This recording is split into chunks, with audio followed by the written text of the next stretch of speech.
Sherry Alhaja, nǹkan méjì ni mo rí nínú Alhaja. Àkọ́kọ́, Alhaja ní tẹríba gan. She's very humble. She's humble to a fault. Tí èèyàn bá sọ pé Alhaja ní ìgbéraga, ẹni yẹn ní problem. Ṣé àwọn kankan wà tí ò rújú? Àwọn kankan wà tí ò ṣe pass. Ṣé rí tí àwọn tọ́lọ̀ bá ti jẹ́ kí yẹn jẹ́ nígbà ojúmọ̀, èjì ẹ̀ kò ṣe cover up. Nípa ọ̀gá wa ọmọ tó láwálé #1 ọ́fíìbá lára àwọn ọmọ wa tọ́lọ̀ tí ní kí wọ́n fi máa jù wá lọ́nà.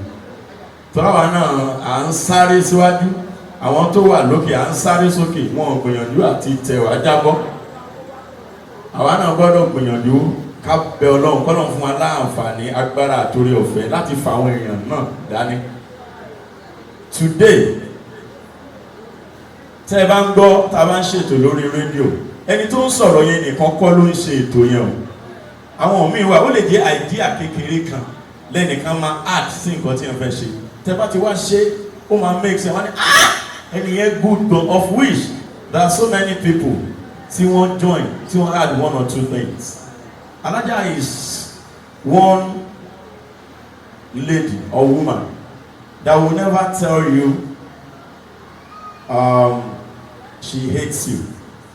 Even when you wrong her, nígbà tí ẹ bá ṣe nǹkan tí ò dáa tàbí tó dùn Alhaja, ó wá ní mo fẹ́ yá Muhammad. Ibi tí mo ń bọ̀ gangan ni pé last year 2022 ni mo mark 50 years. Àwọn ọ̀rẹ́ mi kan wá lọ ṣe fún mi ní London. But kí n tó lọ London, ọjọ́ birthday mi gangan, àwọn Alhaja ìyàwó mi gbogbo àwọn èèyàn they came surprising me from Akure, Osogbo, Ibadan, Abeokuta. I was 50 last year. Alhaja has been 50 maybe 4-5 years ago. But when Alhaja wants to greet me, ó máa kúnlẹ̀ ẹsẹ̀ méjì. Kò ní wo pé mo ju ẹni lọ, ó gbà fún Ọlọ́run lára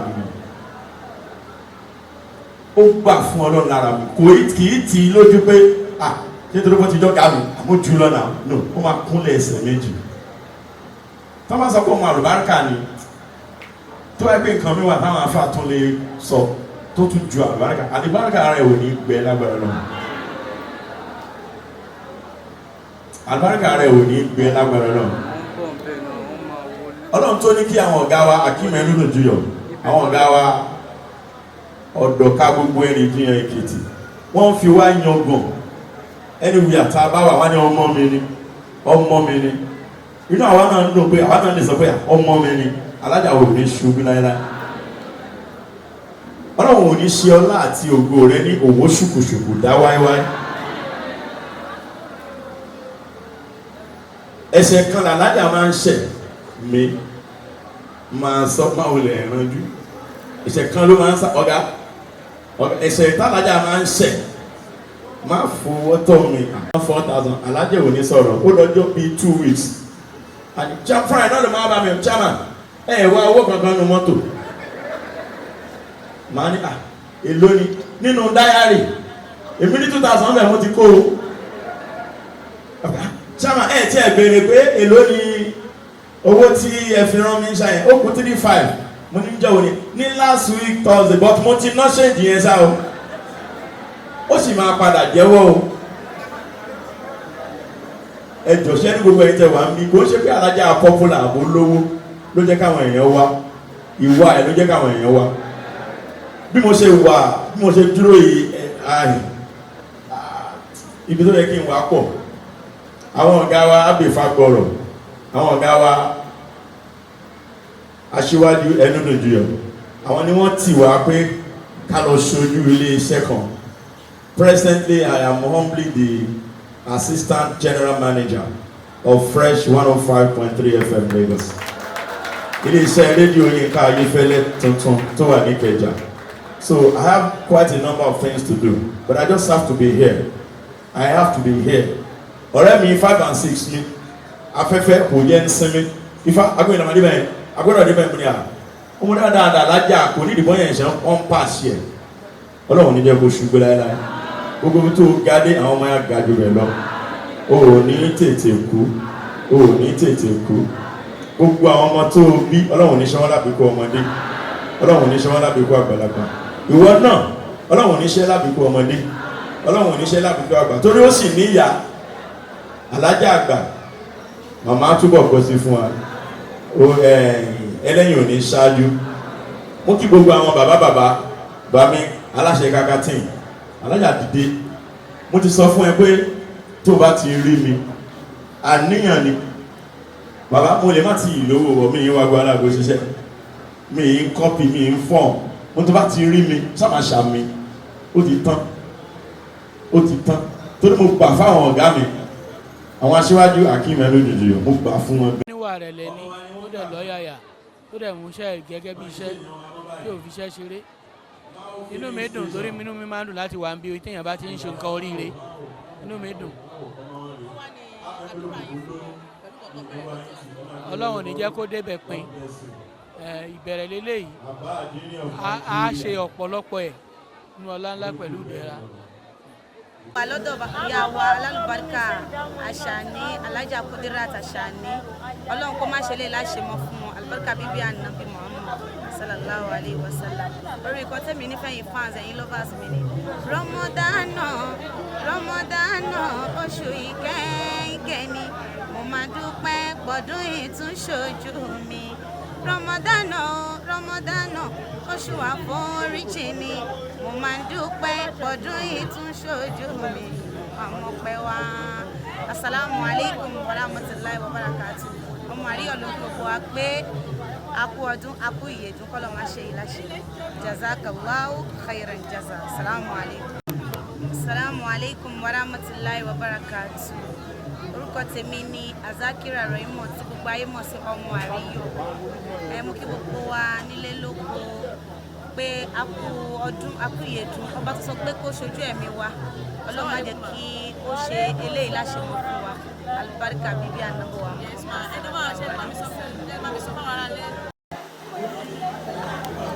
Assalamu alaikum warahmatullahi wabarakatuh. Orúkọ tèmi ni Seyida Muinat Harun tí gbogbo èèyàn mọ̀ sí Àkáírù olórí Adébárí aya Ọlọ́wọ̀ aya jífẹ́ pé ṣeré àwí ìmẹ́nu kúrò ní tí tẹ́ bá ń gbọ́ ajílà láìṣọ́ àfọ̀jọ́ gbogbo dára bí èmi tí ń bá ń dára bí egbin ọlọ́ọ̀lọ́ ọkọ̀ ìdíkílẹ̀ tí mi ní kọ́kọ́ torí kó gbárùkù tí ó ń tẹ̀lé pẹ̀lú iṣẹ́ tí mo ṣe.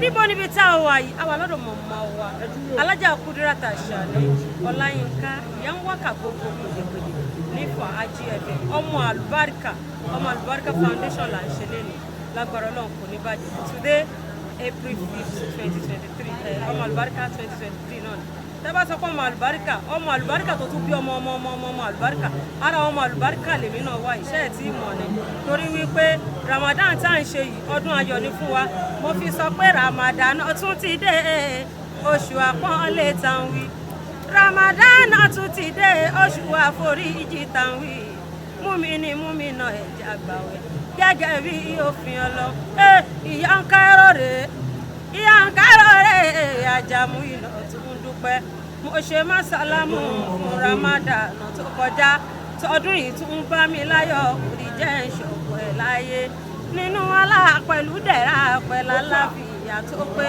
àmọ́ ṣàkó kọjá ọpẹ́ dédé ọpẹ́ má ló dúró ṣàlékún ọ̀rẹ́ mi aláwù ṣàlékún ọ̀rẹ́ wa aláwù ṣàlékún ọ̀rẹ́ mi aláwù torí pé mo ti mọ́pẹ́ wá ohun tí mò ń dúpẹ́ lé lórí kò má bàjẹ́ àmín bẹ́ẹ̀ ni ohun tá à ń dúpẹ́ lé lórí Ashani ọmọ Alubarika foundation tá à ń ṣe lẹ́nu kò ní bàjẹ́ kí Ọlọ́run kó túbọ̀ bá wa lọ́rẹ̀ mí ìyá náà torí pé kí ni èròǹgbà wọn lórí ọmọ Alubarika foundation èròǹgbà tó pọ̀ gan ni láti máa fún àwọn aláìní ní nǹkan láti máa fún àwọn opó ní nǹkan ká máa lọ sí ọgbà ẹ̀wọ̀n láti lọ máa ṣàánú àwọn tó wà ń bẹ̀ lágbára Ọlọ́run kò ní dẹ̀mí wọn légbodò kò ní já wọn ń tọ̀ mọ́ àwa tá a wá gbà fún wọn náà Ọlọ́run náà gbé àwa náà débi gíga salamu alaikum. Rahmatullahi wa barakatuh.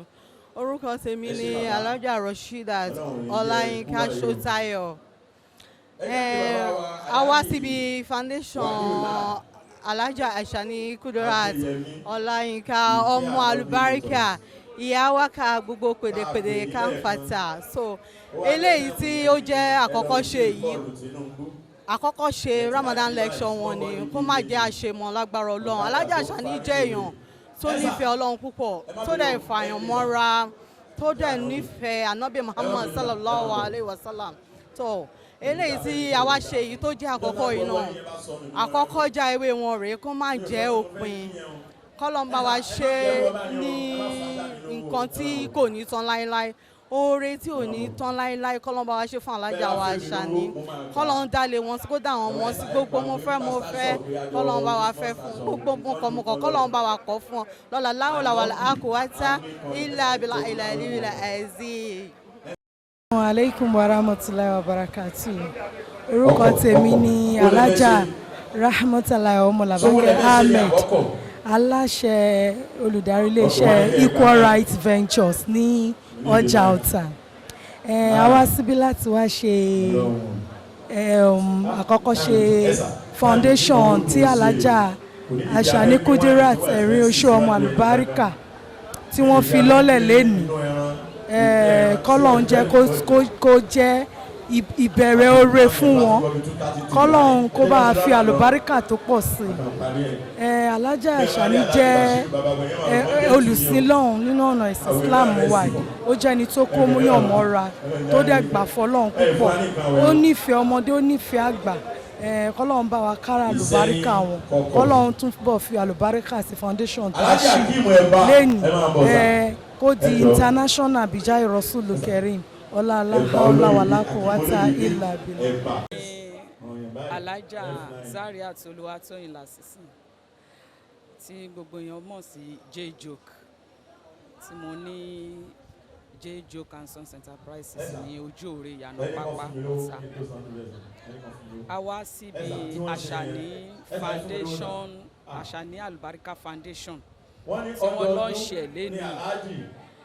Mo bẹ Ọlọ́run ọba ọlọ́jọ́ èní, kọ́lọ́run má ṣe ní àṣemọ́.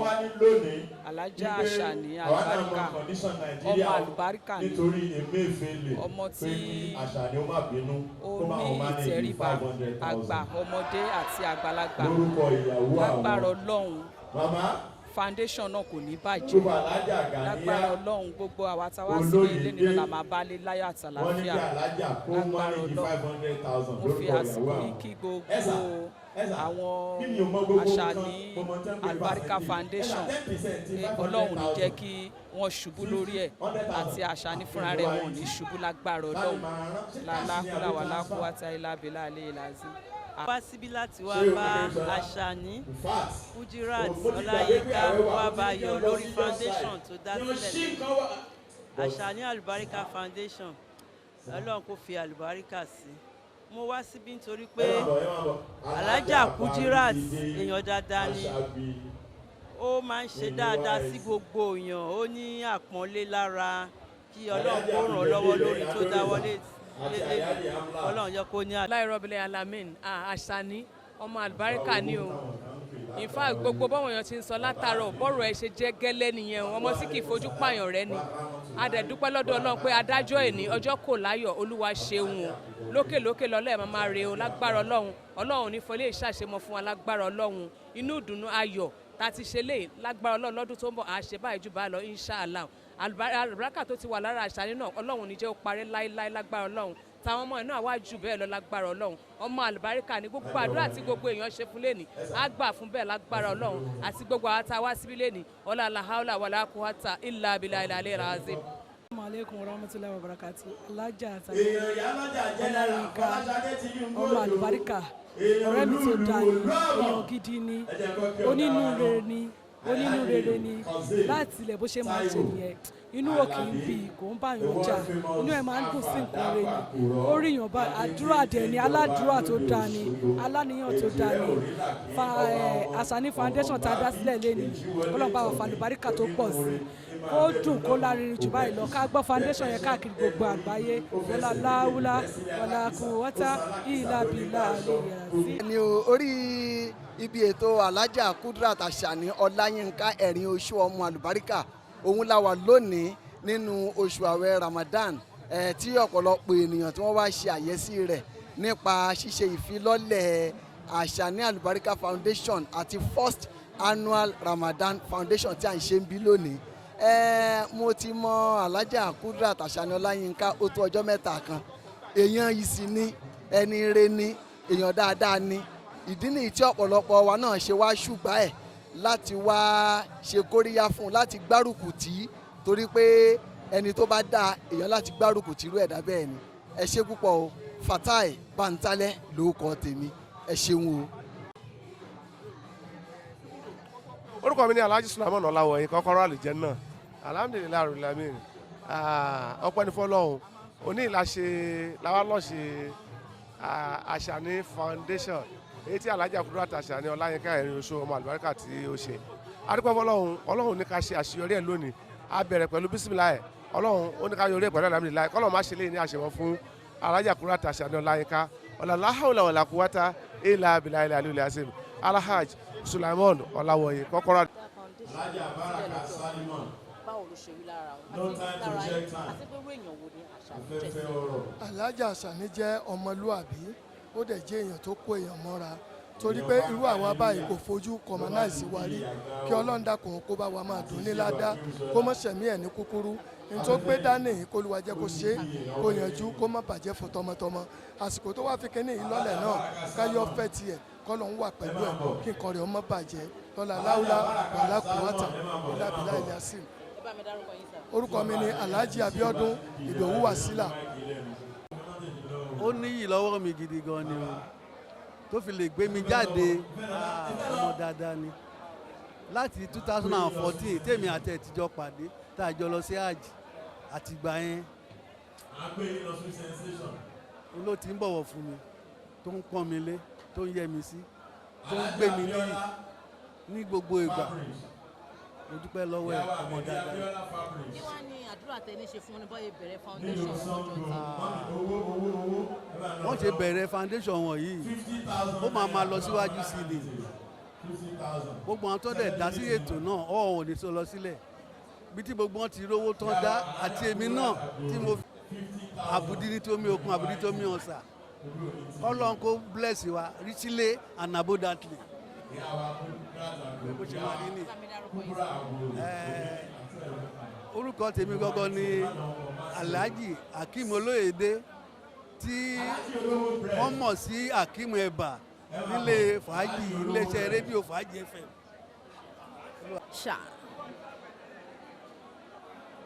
Ṣàrù Ramadan, ṣàrù Rahma, oṣù àwẹ̀ oṣù àpọ́nlé o, ẹ̀kan ṣó nínú ọdún ló jẹ́. Assalamu alaikum warahmatullahi wabarakatuh. Mo kí gbogbo ẹ̀yin tẹ́ ń wò mí lé o, mo kẹ́yìn ìyá mi, ẹ̀yin bàbá mi, ẹ̀yin ẹ̀gbọ́n àti ẹ̀yin àbúrò mi, wípé kí Ọlọ́run àti Ọlọ́run kó máa bá yín. Lénìí a wà lọ́dọ̀ Alhaja Ashani Olayinka ẹ̀rín oṣó ọmọ àlùbáríkà tó ń ṣe ìfilọ́lẹ̀ ọmọ àlùbáríkà foundation and Ramadan lecture, first Ramadan lecture wọn. So kọ́lọ̀ máa fẹ́ lé kó má fi ṣe ẹyọkan tó kù tá a máa ṣe tá a máa fi kúrò láyé o. Àwẹ̀ yìí kọ́lọ̀ máa yẹ kó ṣe jẹ ẹyọkan tó kù tá a máa fi kúrò láyé. So àṣeyí àṣàmọ́dún ṣẹ́ mi ní kọ́lọ̀ ń jẹ́ kó jẹ́ o. So ìgbìyànjú Alhaja Ashani lórí nǹkan tán dá sílẹ̀ yìí, abẹ́ lọ́hùn kọ́lọ̀ má jẹ́ kó dópin fún wọn, kọ́lọ̀ má pín wọn nípa, kọ́lọ̀ bá wa kún wọn lọ́wọ́. La hawla wala quwwata illa billahi al-aliyyil azim. Orúkọ tèmi ni Alhaja Balikis Ogomorikas. Salamu alaikum warahmatullahi wabarakatuh.